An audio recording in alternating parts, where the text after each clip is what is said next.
his son turns 18, he'll come back. Makes sense. Yeah. Leprechaun and fatherhood. Yeah.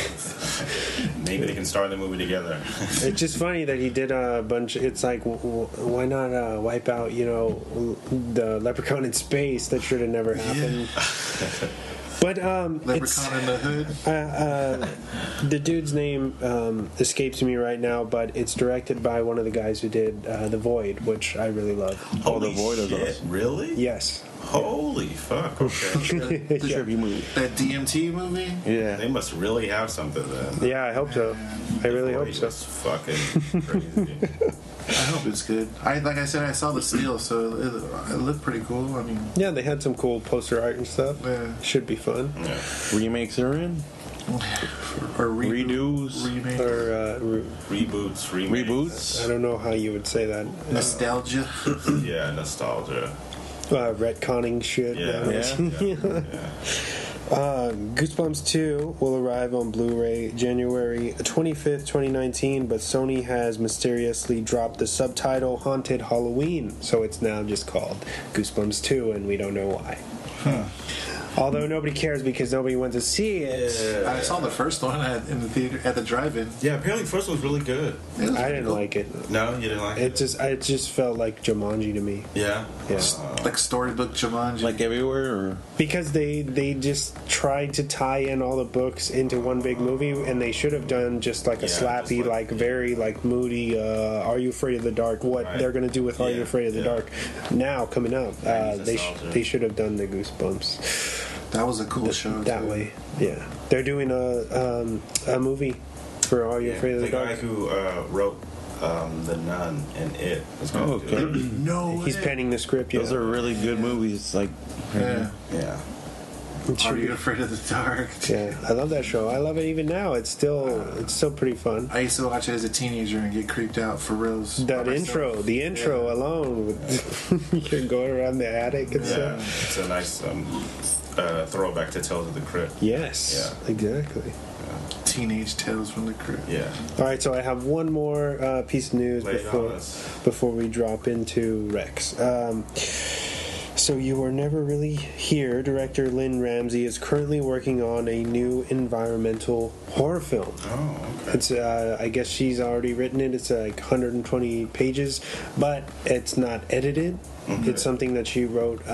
She just kind of flew through after doing press for the Joaquin Phoenix movie. That's now on Prime, I believe. She must really want to make it if she was just typing away during the press. Yeah, but I don't know if you guys have seen that, the new Joaquin Phoenix movie. I've seen the poster for it. I don't think I've seen the trailer, but I know what you're talking about. You didn't see it either, CJ? No, I didn't see it. yeah, I've only seen one movie by her. You guys need to.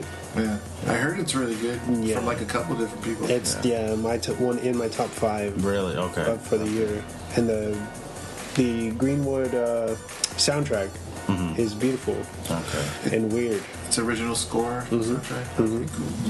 So, Fan of that. It's got some synthesizer stuff in there. Throwback Yeah. to Drive. Oh, yeah, Very, that's very nice. Drive-y movie. Kavinsky style. But yeah, That's cool. or Cliff Martinez. Anyway, we'll jump into Rex now.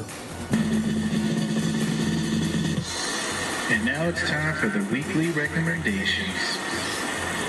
All right, we'll toss it back to you, CJ. oh, to me? Oh, okay. Wake up. Okay. Oops, shit. Go see Creed 2. It's pretty good. Go see Widows, even though it's on it's on its way out of the theater because you guys didn't go see it. But Except for I already wrecked that when it came out. oh, really? But it's okay. Okay. Keep it going. Keep it going. You saw that shit. I remember. And then I've been watching Bob's Burgers. And, Nice. and This Is Us. So go see those. Which season from Bob's? I'm on season 3. I'm halfway through season 3. The first 4 seasons are shit. Yeah. There's 9 seasons. Yeah. It's kind of like Simpsons. Yeah. It's only good for a certain amount of time. Really? Does it get bad after a while? No, we're not Bob's. I'm just saying, that's the nature of all shows. Yeah, like SpongeBob. Yeah. The creator of SpongeBob just died. I don't know. Yeah, that was our news last week. Yeah. Well, Emma said that one. Mm-hmm. Thanks, Emma. Yeah. You met her too, right? Yeah. Yeah. She's cool. Anything else, guys? I got some recs. Yeah. I got two recs. First one, John Leguizamo's Latino History for Morons. I started it. You started it. It's pretty funny. It's pretty funny, right? Yeah. So you can find that on Netflix. It's a Netflix original. It's just a stand-up comedy of him basically teaching Latino history, but it's fucking funny too. But it's also him creating art installations at the same time. John Leguizamo's a fucking talented guy. That guy gets slept on. Yeah, he's very talented. candid. Dude. Yeah, he's so immensely talented, and he gets slept on constantly. So that one's on Netflix. You can check that one out. From what I saw, I don't know if this is true. I looked it up on Rotten. It has 100, so I don't know, man. I don't know if that's true. Rotten Tomatoes. Second one is Wrong Cops by Mr. Oizo, aka Quentin Dupieux. He's a French film and music enthusiast. And it's starring Stephen Little, Eric from Tim and Eric Goes to the Mayor, and Marilyn Manson makes a co-starring. Yeah, Wow. He plays David Dolores Frank, this troubled punk kid or so whatever. But it's pretty funny, dude. It's a French American film, so I want to say you might be able to check it out on Netflix, but I could be wrong. I don't know. Do you think Wrong Cops is on Netflix? no, they took it down. They took it down. This photos. He's like, I just looked it up right now. It's not there. But I look for it every day. Netflix, if you're hearing this, bring it back. Or always, I don't know who to contact here. it's definitely interesting and It's fun. Yeah, it's pretty cool. Check one out. Plus the music we relate to is just hilarious. Yeah. It's true what Diego said. The French film kind of relies more on the sound, the soundtrack, and more of the visual than the dialogue, because you can watch that movie. Very dramatic. Yeah, it's like the music ties in with the movie, so it's like one big movie model. Or the humor too. Wrong Cops. Check it out. Nice pick. You got any recs, man? I can say a few. I could say I check out Shatas. It's a rude boy Jamaican movie. I do. Very, very gangster. It's fun to watch. It's like the Scarface of that, like Florida Jamaican Florida. Jamaican Floridian. Yeah. It's a fun movie. It takes you like a nice adventure. Yep. So from like their upbringing, from Jamaican rough livelihood. So it's fun to watch. Very grimy. Very grimy, yeah. And then something similar and related to that, I don't know if I said this when I was here last time, is Rockers. Is a reggae movie, well, centered on it, but on their bringing as well, like for the Rasta culture. It's a very good movie. I recommend that one. It's almost like a Robin Hood. Where he steals from the rich to give to the poor. Yep. It's called Rockers? Rockers. Gregory Isaacs is in it. A few reggae stars are in it. Kiddis I. Kiddis I is in it. Yeah. Very fun. I recommend that one. Rockers. Check it out. Nice. And then something I'll say I've been watching is Hell's Kitchen. New season's out. I just love watching Gordon Ramsay yell at fools. This is hilarious, dude. This is hilarious to me, dude. Hell's Kitchen. My dude, dog. Gordon Ramsay's my dude. You keep sample straight, dude. Yep. Yeah. That's like me at my job. Fucking Muppets. Get them in line. What you got, man? So I have one for James. Okay. Double Jeopardy. Double Jeopardy, the movie. Yeah, with Ashley Judd and Tommy Lee Jones. Is that the one for? It's like that. That's not the one for After Kiss the Girls. Kiss the Girl. Oh, you're thinking of the Morgan Freeman, James Patterson, Alex Cross movies. Yeah, no, this is Double Jeopardy. Yeah, I'm not sure if I've seen that. I think I saw that movie when I was a kid. Double Jeopardy. Yeah, I think I know what that is. Yeah, it's basically I don't know if I want. Is it? I don't want to say it and then I get it wrong and I look like an idiot. Well, it's basically her husband, Ashley Judd's husband dies. But he had faked his own death. Something to that effect. Yeah. I'm sorry if I get it wrong. Who plays her husband? Ethan Hawke? I can't remember. I just made that.